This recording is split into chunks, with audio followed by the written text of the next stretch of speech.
Hello good morning kids, कैसे हो आप सब। आई होप आप सब अच्छे हो एंड हम जो वीडियो यहाँ से बनाकर भेज रहे हो आप सब अच्छे से देख रहे हो। और आज हम क्या पढ़ेंगे, हिंदी। और हिंदी के अंदर हमारा लेसन नंबर 15 पढ़ेंगे। उसमें जो महर्षि चरक है उसके बारे में हमें आज पढ़ना है। तो महर्षि चरक कौन थे, तो कि महर्षि चरक एक आयुर्वैज्ञानिक थे। हमारे देश में ईस्वी सन की प्रथम शताब्दी में चरक नाम के एक प्रसिद्ध आयुर्वैज्ञानिक हुए थे। यानी कि हमारे देश के अंदर ईस्वी सन यानी ईस्वी सन के शताब्दी ने यानी कि 100 वर्ष कम से कम उसके पहले 100 वर्ष का सत्ता यानी 100 वर्ष का एक शताब्दी था। उसमें चरक नाम के एक प्रसिद्ध आयुर्वैज्ञानिक हुए थे। आयुर्वैज्ञानिक यानी कि जड़ी बूटियों के जो डॉक्टर होते हैं वो महर्षि अरविंद थे। उनकी पुस्तक का नाम है चरक संहिता और उसने एक पुस्तक लिखी थी और उस पुस्तक का नाम है चरक संहिता। यह भारतीय चिकित्सा पद्धति का प्राचीनतम और श्रेष्ठ ग्रंथ माना जाता है। यानी कि ये जो किताब उसने लिखी थी वो उसे भारत की चिकित्सा पद्धति का प्राचीनतम यानी कि पहले की यानी बहुत पहले की यानी जूनी किताब जो होती है उसे प्राचीनतम और श्रेष्ठ यानी बहुत अच्छी किताब माना जाता है। चरक अपने समय के सुयोग्य चिकित्सक माने जाते थे। यानी कि बहुत अच्छे योग्य चिकित्सक यानी डॉक्टर माने जाते थे। दूर से मेधावी छात्री आते और उसे आयुर्वैज्ञानिक के ज्ञान प्राप्त कर सुयोग्य चिकित्सक बनकर लौटते थे। यानी मेधावी छात्र यानी इंटेलिजेंट स्टूडेंट आते थे और एक बेस्ट डॉक्टर बनकर चले जाते थे। चरक का शिष्य होने के कारण समाज में उनको विशेष सम्मान प्राप्त होता था। जैसे कि हमें कोई अच्छी स्कूल से हमने ज्ञान प्राप्त किया हो तो हमारा कैसे नाम एंड सम्मान मिलता है, इसी तरह से यहाँ चरक के पास जो भी पढ़ने आते थे उसे भी अच्छा ऐसा सम्मान प्राप्त होता था। चरक पहले चिकित्सक थे जिन्होंने पाचन, पचायन और शरीर प्रतिरक्षा के बारे में दुनिया को बताया था। वो एक अच्छे चिकित्सक थे जिन्होंने पाचन यानी कि जैसे हम खाना डाइजेस्ट कैसे होता है वो सब और प्रतिरक्षा के बारे में दुनिया को बताया था। उन्होंने बताया कि शरीर में पित्त, कफ और वायु के दोष के कारण ही बीमारियां उत्पन्न होती है। किन 3 चीज़ों से?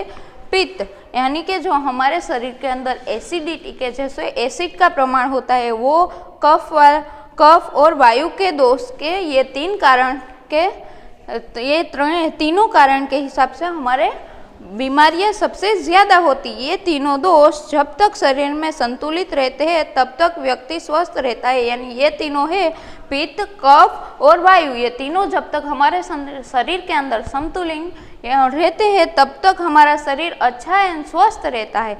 जैसे इन सब का संतुलन बिगड़ता है तो हमारी तबीयत भी बिगड़ जाती है। लेकिन जैसे ही इनका संतुलन बिगड़ जाता है व्यक्ति अस्वस्थ हो जाता है यानी बीमार हो जाता है। इसीलिए स्वस्थ रहने के लिए इन तीनों के संतुलन आवश्यकता है। यानी कि हमारे स्वस्थ रहने के लिए ये पित्त, कफ और वायु इन तीनों चीज़ों का संतुलन रहना बहुत ज़रूरी है। अभी नेक्स्ट पेज। एक बार की बात है, महर्षि चरक अपने आश्रम में विचार मग्न बैठे थे। यानी एक समय की बात है, महर्षि अरविंद अपने आश्रम यानी कि पहले के ज़माने में गुरु एक आश्रम में रहते थे। वहाँ शिष्य भी पढ़ने के लिए वहाँ आते थे, उसे आश्रम बोलते हैं। तो उस आश्रम में विचार में ऐसे अपने विचार में मग्न बैठे थे। तभी उनके 4 शिष्यों ने आकर उनके पैर छुए और तभी वो जब महर्षि अरविंद अपने विचार में मग्न बैठे थे उसी समय 4 शिष्य यानी स्टूडेंट उनके थे, वो आकर महर्षि अरविंद के उसने पैर छुए। चरक ने उन्हें आशीर्वाद दिया और बैठने के लिए संकेत किया। यानी उसे आशीर्वाद देकर ऐसे इशारा किया कि इधर बैठ जाओ।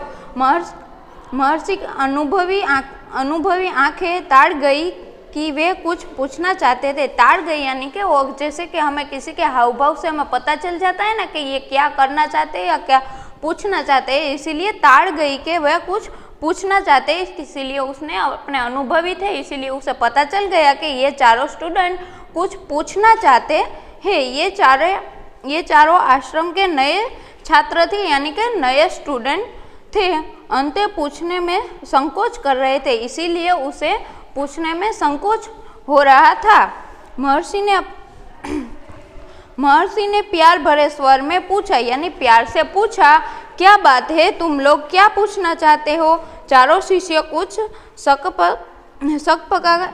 पकाए और एक दूसरे को पूछने का संकेत करने लगे। जैसे कि हमें कोई पूछे, महर्षि अरविंद ने जैसे ही पूछा कि क्या बात है, तुम सब ऐसे क्यों बैठे हो, कुछ पूछना चाहते हो, ऐसे पूछा। इसीलिए वो चारों थे, वो अंदर अंदर डिस्कस करने लगे कि तू बोल ऐसा, और एक दूसरे को इशारे करने लगे कि तुम बोल दो ऐसा। चरक ने फिर कहा, देखो अध्यापक और चिकित्सक से कोई बात छिपाई नहीं जाती। मैं तो तुम्हारा आचार्य भी हूँ और चिकित्सक भी। अंततः निष्संकोच होकर बताए, इसीलिए कि शिक्षकों से कोई भी बात छुपाई नहीं जाती है, यानी कि जो भी तुम्हारा क्वेश्चन है वो तुम निष्संकोच यानी कोई संकोच के बिना पूछ लो। गुरुदेव स्वस्थ व्यक्ति कैसा होता है? और उसके बाद उन चारों ने एक साथ ही बोला कि गुरुदेव स्वस्थ व्यक्ति कैसा होता है। उत्साह में भरकर चारों एक साथ ही बोल पड़े। आचार्य के मुख पर मुस्कान की हल्की रेखा उभरी। फिर गंभीर स्वर में उन्होंने कहा, इस प्रश्न का उत्तर पहले स्वयं ज्ञान करो। यानी कि महर्षि अरविंद ने जैसे ही स्टूडेंट ने, सारे जो शिष्य बैठे थे, चारों ने पूछा कि गुरुदेव स्वस्थ व्यक्ति कैसा होता है, तो उसका क्वेश्चन सुनकर गुरुदेव थे जो महर्षि चरक, वो वैसे मन ही मन मुस्कुराने लगे और उन्होंने बताया कि इस क्वेश्चन का आंसर तुम अपनी हिसाब से ढूंढो, अपनी रीत से उसका आंसर ढूंढो। तुम चारों अलग अलग दिशाओं में जाओ और लोगों से विचार विमर्श कर अपना अपना उत्तर मुझे बताओ। यानी कि तुम चारों को गुरुदेव ने क्या कहा कि तुम चारों स्टूडेंट है वो अलग अलग दिशाओं में चले जाओ एंड अपना अपना विचार विमर्श, यानी कि जो ये क्वेश्चन है तुम्हारा कि स्वस्थ व्यक्ति कैसा होता है, तो वो तुम लोगों से पूछकर वापस आओ। अलग अलग दिशाओं में चारों अलग अलग जाओ। गुरु के आदेश पर चारों शिष्य चल पड़े। एक पूर्व को गया, दूसरा पश्चिम को, तीसरा उत्तर को और चौथा दक्षिण को। ऐसे ही चारों अलग अलग दिशाओं में चले गए। गुरु ने बोला और वो सब अलग अलग दिशाओं में चले गए। पहला शिष्य संध्या के समय एक गांव की चौपाल पर पहुंचा। चौपाल जमी थी और उसमें बालक, युवा और वृद्ध सभी उपस्थित थे। यानी कि एक गांव में जो संध्या के समय यानी कि शाम के समय एक चौराहा यानी कि जो चौक था गांव का, उस पर एक मंडली जमी हुई थी। उधर जाकर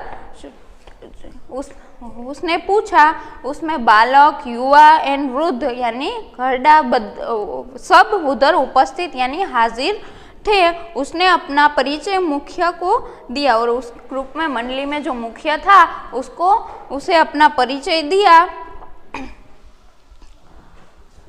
भाइयों, आपकी दृष्टि में स्वस्थ व्यक्ति कौन है? वैसा फिर उसने पूछा कि भाइयों, आपकी दृष्टि में स्वस्थ व्यक्ति कौन है? चौपाल के लोगों ने एक स्वर में कहा, स्वस्थ व्यक्ति वही है जो कठोर परिश्रम करे, अपने जीविका चलाता है।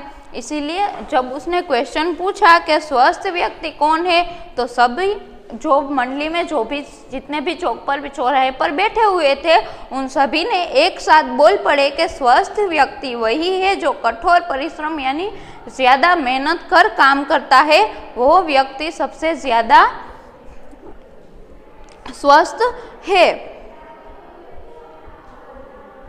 काम करने से भूख लगती है, गहरी नींद आती है और कभी बीमार नहीं पड़ता। यानी कि काम करने से क्या होता है कि हम ज़्यादा काम करते हैं तो हमें ज़्यादा भूख लगती है और गहरी फिर काम कर हम जब थक जाते हैं तो हमें नींद भी जल्दी आ जाती है ऐसे, और वो कभी बीमार नहीं पड़ता। जो हमेशा वर्क करता रहता है वो कभी बीमार नहीं पड़ता। दूसरा शिष्य घूमता घूमता एक नगर के चौक पर पहुंचा, यानी एक नगर था उसके चौक पर पहुंचा। एक दूसरा शिष्य चौक पर बड़ी भीड़ थी, भीड़ को संबोधित करते हुए उसने कहा, आपकी दृष्टि में स्वस्थ व्यक्ति कौन है? और फिर दूसरा घूमता घूमता गांव नगर के एक चौक पर पहुंचा और चौक पर बहुत ज़्यादा लोग थे, बहुत ज़्यादा भीड़ जमी हुई थी और भीड़ को देखते हुए उसने ऐसा बोला, उसने सोचा कि मैं इधर ही सबको लोग जमा हुए हैं तो मैं इधर ही सबको पूछ लेता हूँ। इसीलिए उसने पूछा कि आपकी दृष्टि में स्वस्थ व्यक्ति कौन है? प्रश्न सुनकर भीड़ से उनके स्वर उभरे, यानी कि जो बहुत सारी भीड़ थी, यानी सबके तो विचार अलग अलग होते हैं कि स्वस्थ व्यक्ति कौन है। इसीलिए सभी एक साथ बोलने लगे, अलग अलग जवाब देने लगे। जो नियमित रूप से च्यवनप्राश को सेवन करता है वही स्वस्थ है। एक ने ऐसा बोला तो दूसरे ने कहा, दूसरा बोला जो मरकस ध्वज का सेवन करता है वही स्वस्थ है। नहीं नहीं, व्यक्ति नियमित रूप से द्राक्षा सौ का सेवन करता है वही स्वस्थ है। एक और आवाज आई, जितने मुंह उतनी बातें, यानी कि जितने मुंह है, जितने लोग ज्यादा हो गए उतनी अलग अलग बातें हमें मिलेगी। सभी किसी न किसी गुणकारी औषधि का नाम ले रहे थे, इसीलिए ऐसे ही सबको कोई अच्छी अच्छी दवाइयों के, औषधियों के नाम सभी अलग अलग दे रहे थे। वैसे ही कि इससे ज़्यादा स्वस्थ रहते, ये दवाई का सेवन करेंगे, यानी कि हम दवाई रोज़ाना लेते ही, ये औषधि खाने से हमें अच्छा रहता है। इसीलिए ऐसे ही भीड़ में सब लोग अलग अलग बोलने लगे। एक और आवाज़ आई, जितने मुंह उतनी बातें, यानी कि जितने लोगों को पूछेंगे, सबके ख्यालात अपने अपने अलग होते हैं, इसीलिए जितने मुंह होंगे उतनी अलग अलग बातें हमें मिलेगी। एक यह भी कहते सुना गया कि जो व्यक्ति किसी प्रकार की औषधि नहीं लेता वही स्वस्थ है।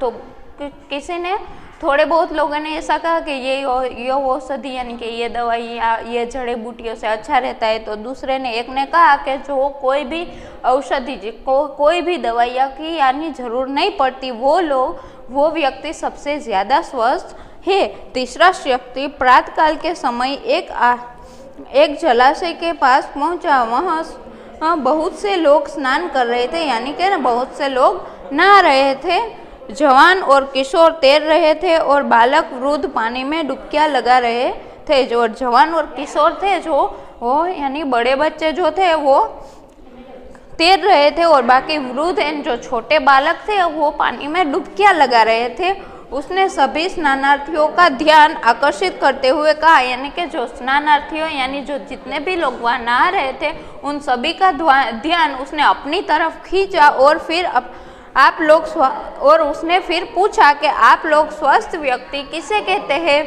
तो सभी स्नानार्थियों ने कहा, यानी कि जितने भी नहा रहे थे उसने कहा, जो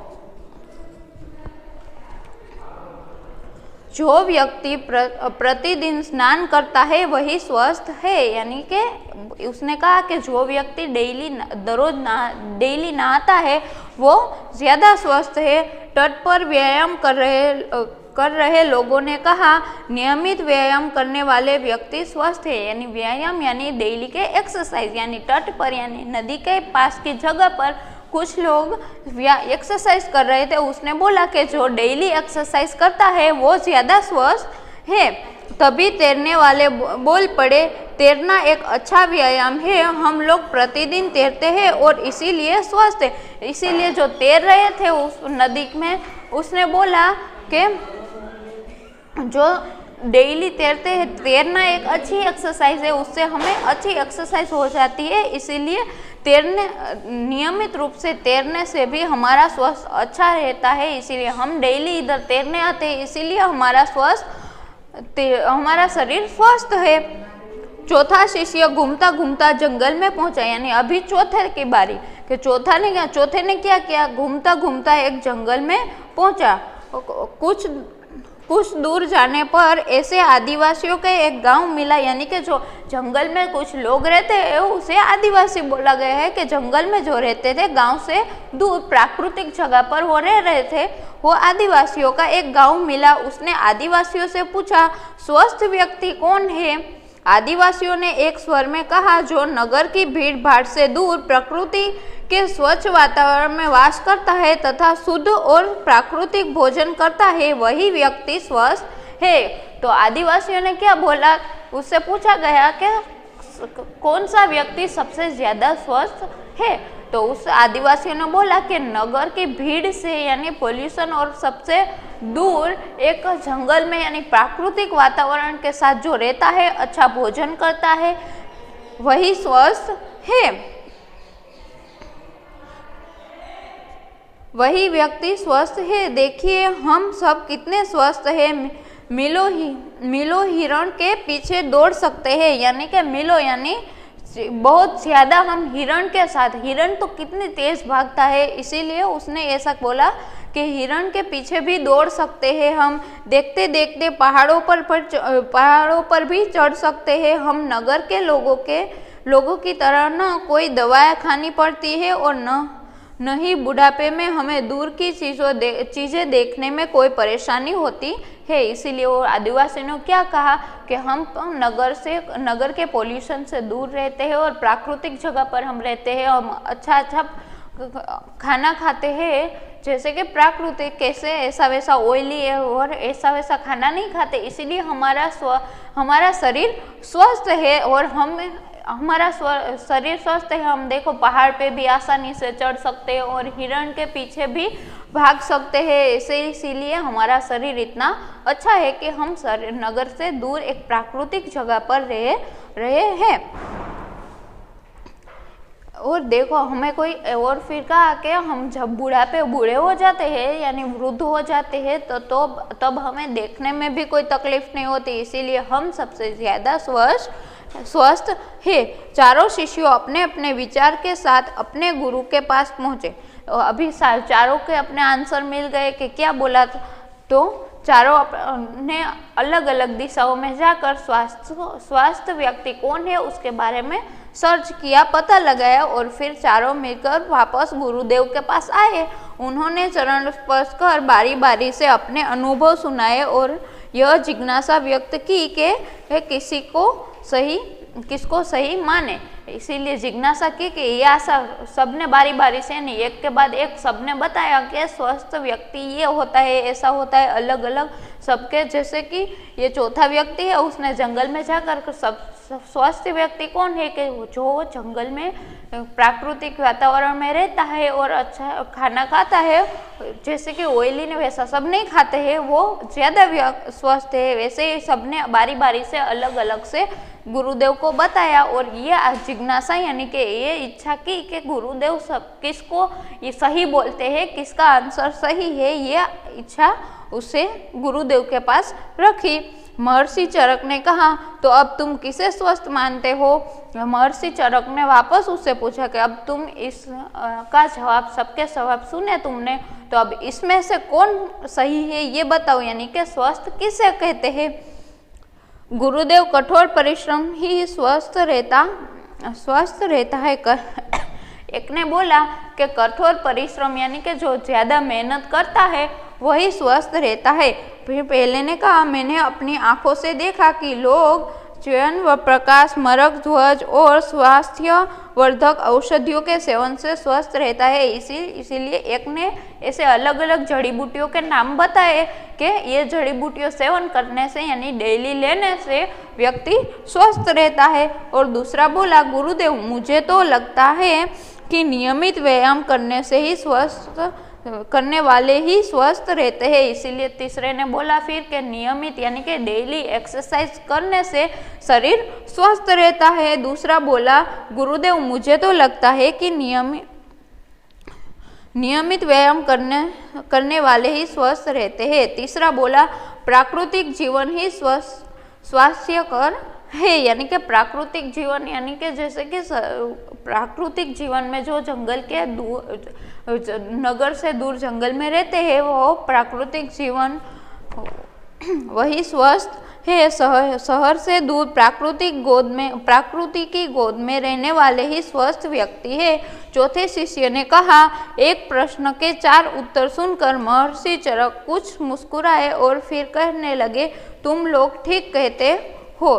इन सभी के क्वेश्चन के आंसर सुनकर महर्षि अरवन मरक मरक यानी अंदर मरक मरक हंसने लगे, यानी थोड़ी सी ऐसे स्माइल करते हुए उसने बोला कि तुम चारों सही बोल रहे हो।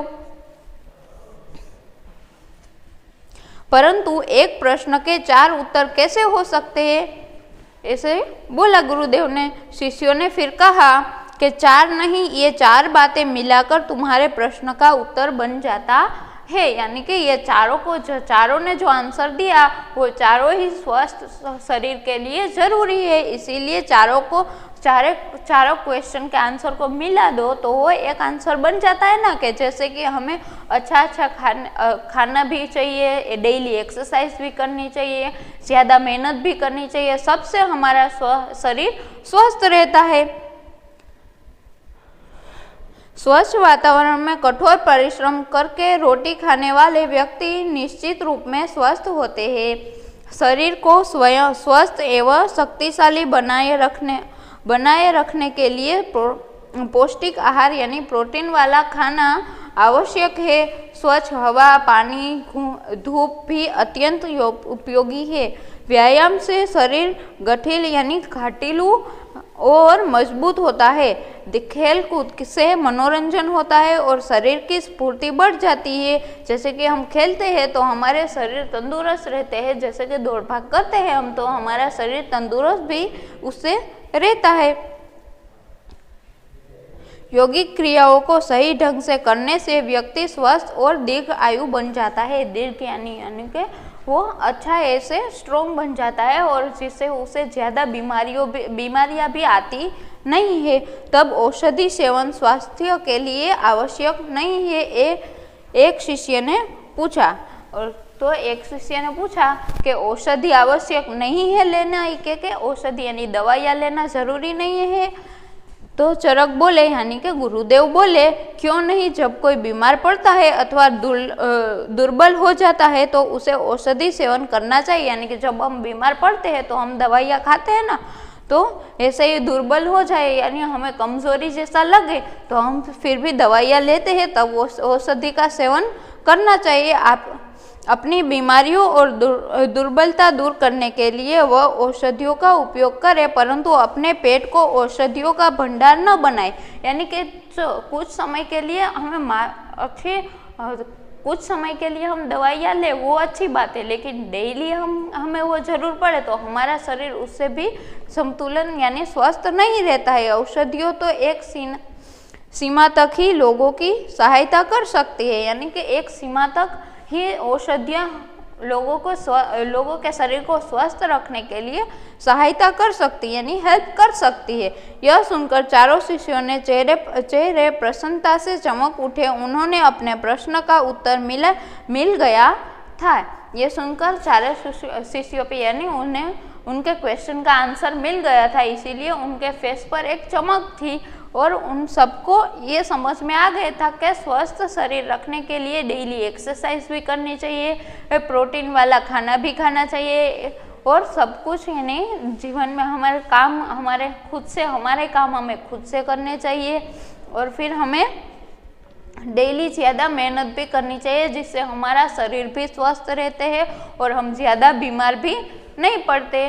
तो आई होप आप सबको ये लेसन समझ में आ गया हो, और कोई भी क्वेरी हो तो हमें हमारे स्कूल के नंबर पर कॉल करके आप अपनी क्वेरी सोल्व कर सकते हो। Okay, bye.